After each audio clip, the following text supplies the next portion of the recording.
All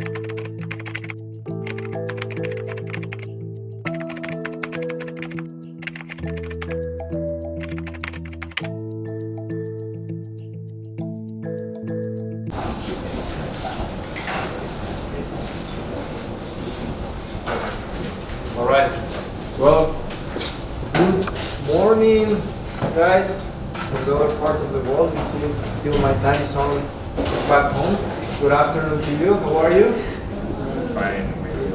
Good. So the idea of this session is to give you an overview in terms of what you will be able to do with those production systems.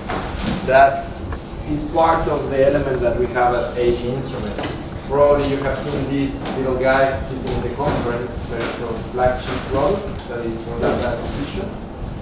It's a power lab unit that essentially it allows you to collect different kinds of biopotentials. These biopotentials can be used for education or research. And today what we're going to do is an overview of an EEG portable lab where your student will be able to go through the basics of understanding of what is behind of an EEG. And the most important part, to acquire the parameters and do an analysis in terms of understanding what are the frequency components and contents that they will be able to understand and visualize. So before jumping into that part, I would like to give a little bit of overview of essentially why AD Instruments is here. So probably a lot of you had the chance to meet Professor Tony McKnight.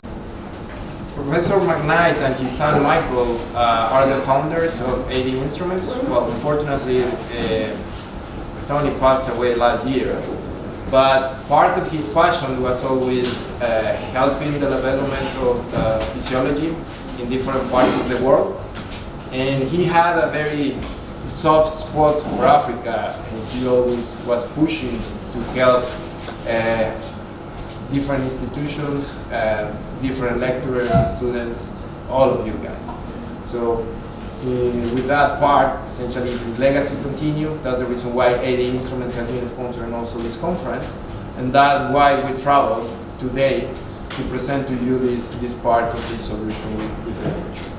So the elements that we have here are mainly, like I mentioned before, two main branches of AD Instruments, research and education, that both can be done with this device. Today what we are going to do is to use software that is called AppStation. So besides the hardware, that is what you are going to use to collect the data, you need to use software.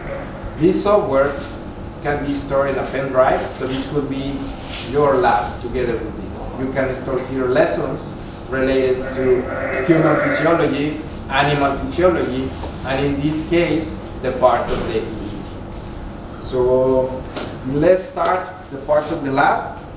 And to do this, I'm going to request a volunteer that would like to get an EEG recorded from... there you go. Yeah, so let's see. The gentleman with the white shirt, yes. Just EEG? No, EEG. It will be for the brain activity. Yeah, I think so. So mine is better. Mine too, you know. I need to drive the software, so that's the reason, ladies, in this part will be set. So please, come take a seat.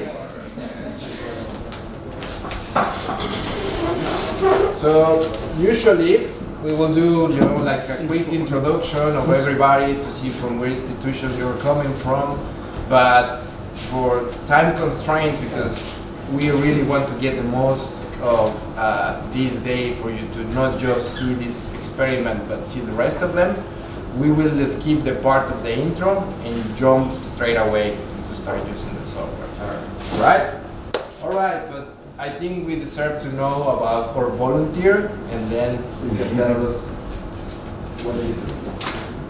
Yes, Herbert Nsima, Science Direction of Physiology from Calgary University. Perfect. Uganda.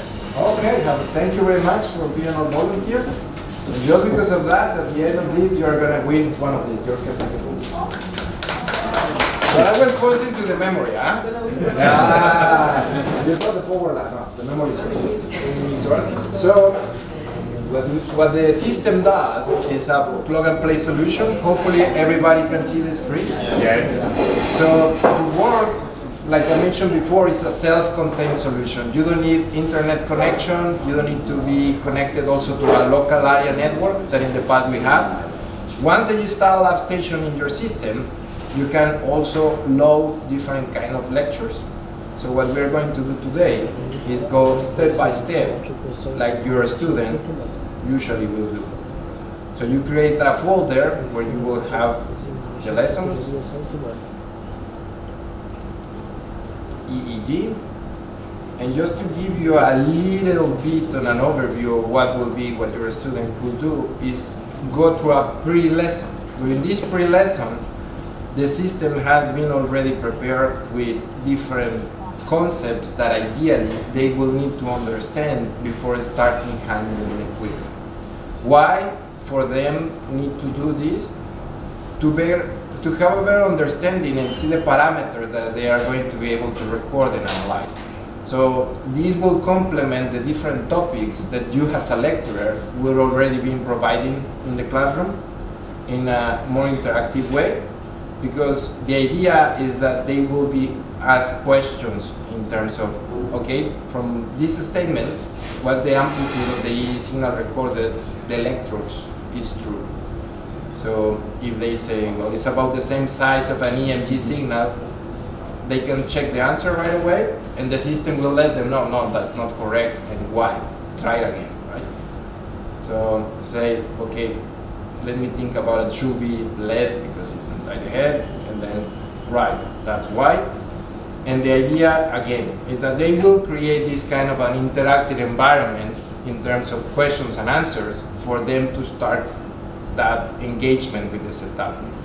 What we want to do is to flip the classroom for your students to be the ones driving the lab and you discussing with them the topics from a different point of view. So that will be the pre-lab, to have those lessons on those concepts. But what we're going to do now is to connect essentially the hardware. And to do those elements, we go to the lab session. So all these labs and all these lessons and practicals are ready to go. You don't need to develop anything else. They already have been prepared for you. And once that you acquire the setup, they will be included for you to download. But if at one point you say, well, you know, this element of the practical side is too long for my students, or probably it's too simple, actually you can author and modify the content. But to start here, this is the first element that, for example, your student will start to see. Once that they go through the recordings and once that they see the examples in the pre-lab, the lesson will start challenging in terms of, from these images, from these brain waves or these traces, try to put together the boxes in the right way. From the alpha, beta, delta, and theta, that are the different components that we will be able to identify. Which one do you think, guys, it will be correct to put in the first box?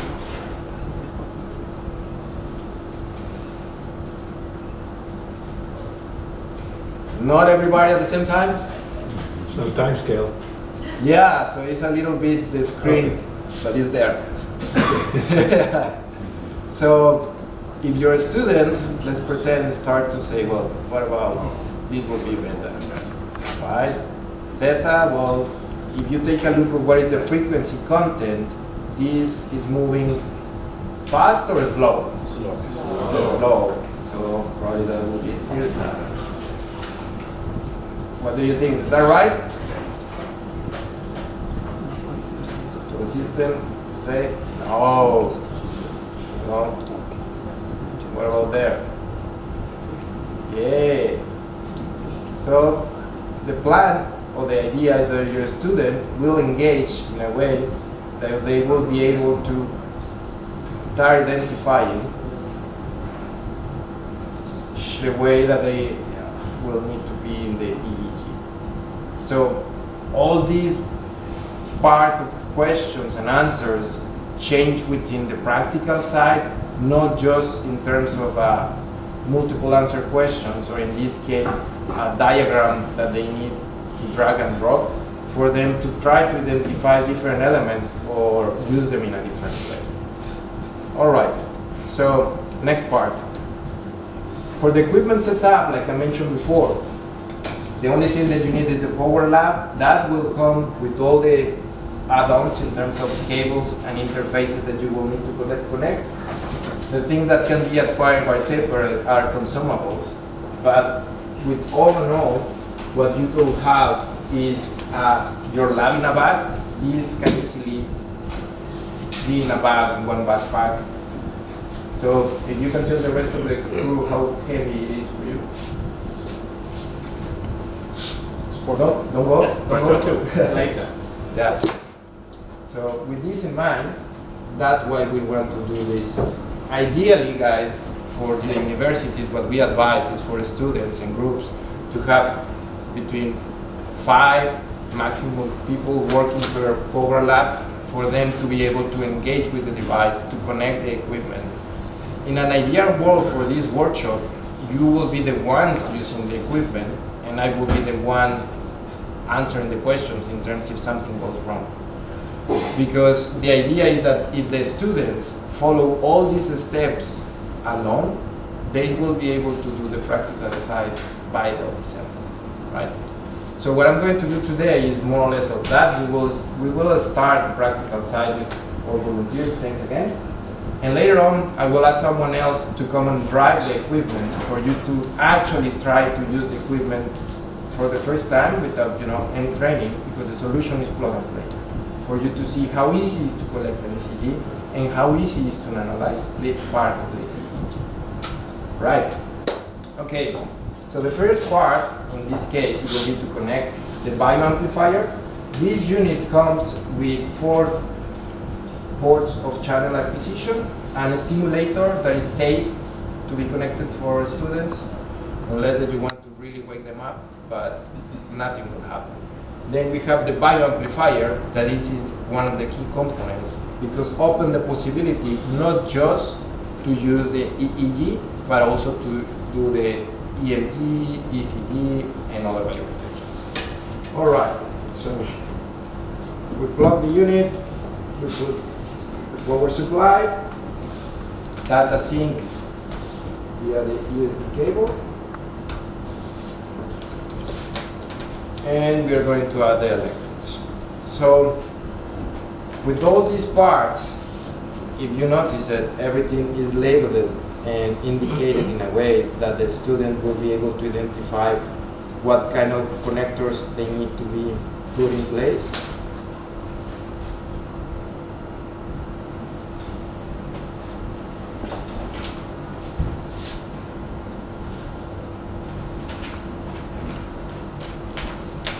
Right.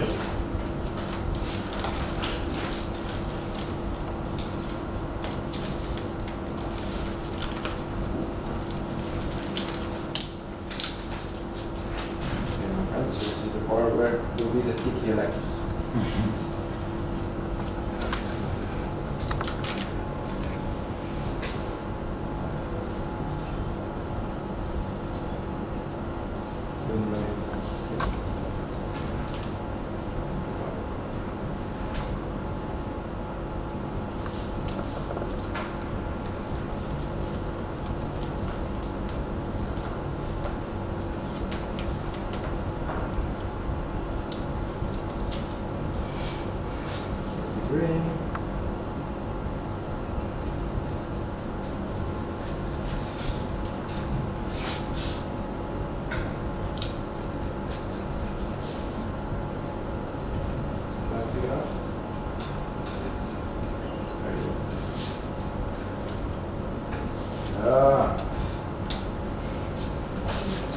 As you are collecting the electrode, Federico, Sorry? as you are connecting the electrode, Yes. what are the what do you call it? The criteria to determine where to place the electrode? Can I just place it anywhere, or I have to search for something to know where it should be? In this case, you can place at the frontal part because it's only one channel of EEG. You need to remember that this is part of a demonstration for teaching purposes and not research. For research degree equipment, usually you will be aiming to have an EEG of 32, 64, 128, and so on channels, right? And for that, you will need an array of electrodes in a different technique.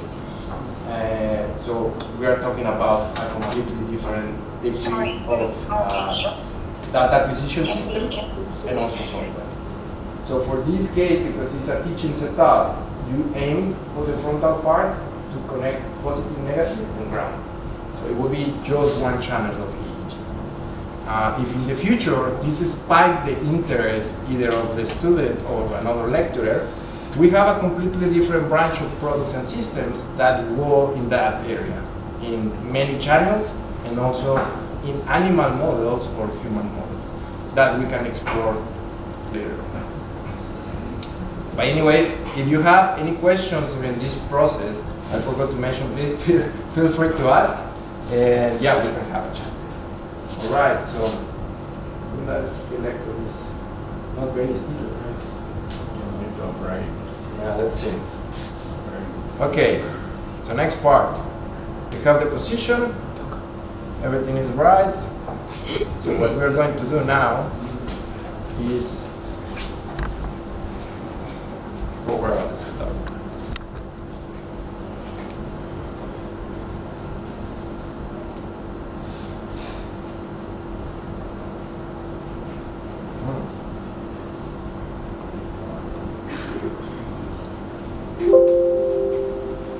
Okay. Does the system require internet? No, it doesn't require internet, but like all the football players, see?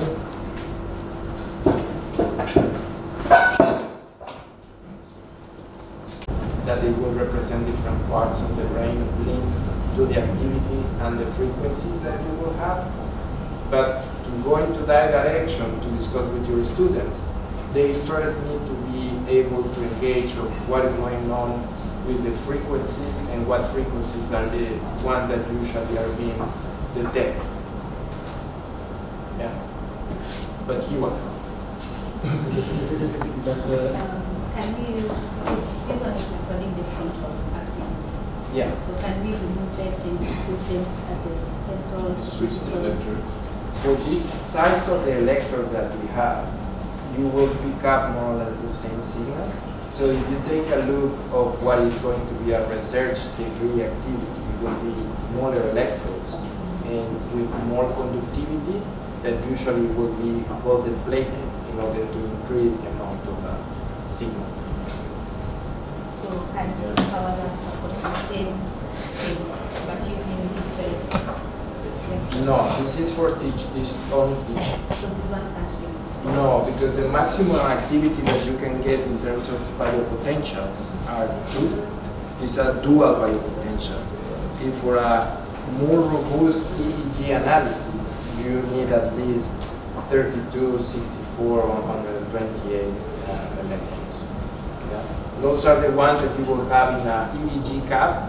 They usually will be placed in the whole head. Yeah.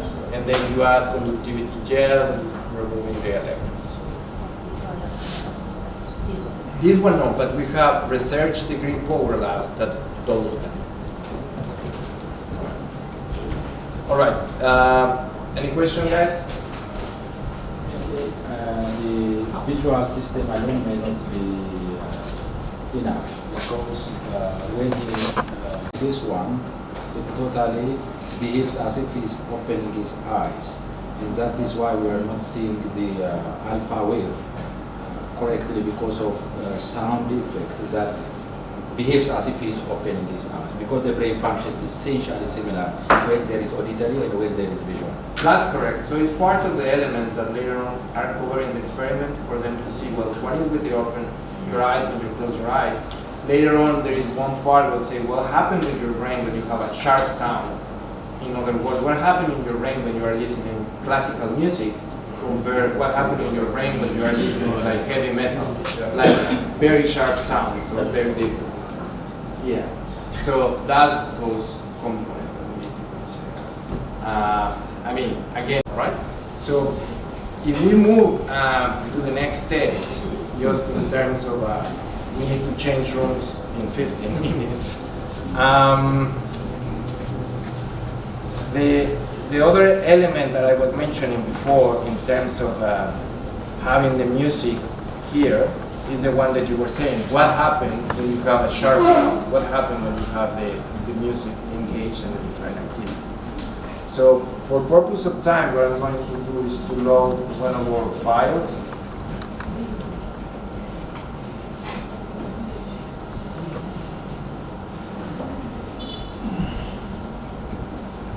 So here, what you can see is the difference in the frequencies when you have classical music compared to rock music with the content changing from one part to the other, right? So,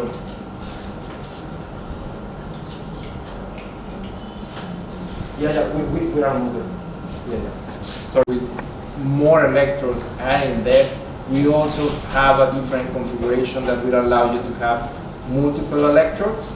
And at the same time, I would like to show you part of the elements that you could do, not just for EEG, but we have people, you were saying, well, I have one power lab and I'm using it with an isolated organ.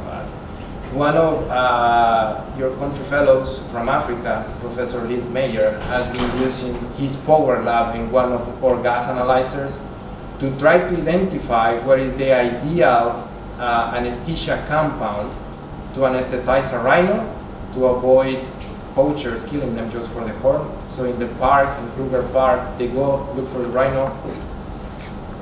So let me show you that.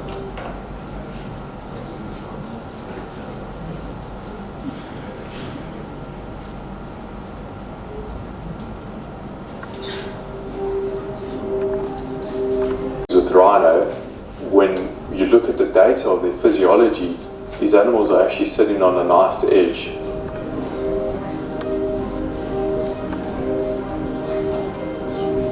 My field research is very much related to looking at particularly the veterinary management practices like the capture, the anesthetic, transport of animals, translocation. The main objective is really to improve the health and welfare of animals when we actually do work with them. So this project is all about trying to better understand the different drugs that people are using in the field to try and understand how these drugs are affecting these rhino, because the drugs actually cause quite severe cardiorespiratory side effects. This project is to really get a good gauge of exactly what these drugs are actually doing in the animals. I think the important thing to understand is that whenever you've got to do a conservation intervention, particularly with a rhino or with many of the other animals, to work with that animal, you've got to first immobilize it. And that is the risky part, the anesthetic or that immobilization period that you might lose an animal. So the idea is with this study is to reduce those risks so that you're not going to lose animals while you're doing those conservation procedures. It makes it safer for the animal, and then it makes those conservation efforts a lot more successful. We've got 8 animals that we work with. These animals are in a boma, which makes it a much more controlled environment. What we do with these animals is we dart them on 4 different occasions at 2-week intervals, and each animal will get 4 different drug combinations. We use the metabolic PiLab system, and we're using it as a way of monitoring the physiology during the anesthesia.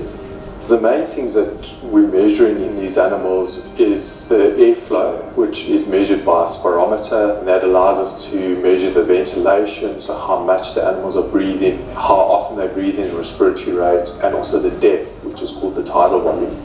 Another component is looking at their metabolism. So we look from the expired gases each time they breathe out. We look at their CO2 and oxygen levels, and that allows us to calculate metabolism from them. The VO2 and the VCO2 give us an indication of how much oxygen they're burning up, how much CO2 they're producing. And that's very important with these rhino because these drugs actually make them hypermetabolic, and we need to find drugs that actually reduce that metabolism. We get blood samples that we then look at the blood gases, the level of oxygenation, the carbon dioxide, pH, a couple of other variables. It gives us an indication of the heart rate, whether the heart rate's low or extremely high, and often with these animals, the drugs push up the heart rate to extreme levels, which gives an indication of potential danger to the animal. Unfortunately, with rhinos, they're very endangered, and unfortunately, they also suffer the most from our anesthetic drugs. They're very sensitive to these drugs. They get severe cardiorespiratory depression. When you look at the data of their physiology, these animals are actually sitting on a knife's edge. So it's really important for us to improve how we do things with rhino. And now with all the poaching, there's more and more rhino that are going to be immobilized for dehorning purposes or translocation. So we really need to make an effort now and try and improve things now to obviously try and save them as a species. A lot of what we've done with particularly using the Power Lab system and all the different things that we do to work with these animals, it's been great to have the support from the ADI team, and they've helped me out with so many issues and problems, and they've really just given a lot of technical help and support, and it's been really great to have them help us with all the research over the years. It's really made a massive difference to what we can do and what we've achieved. Alright guys, so sorry it was so short, but if you need more information or if you want to discuss more about EEG with our equipment and systems, I will be here all day, so come back and we can have a chat. Just stay there because I want to take a picture of you from the other side. Okay?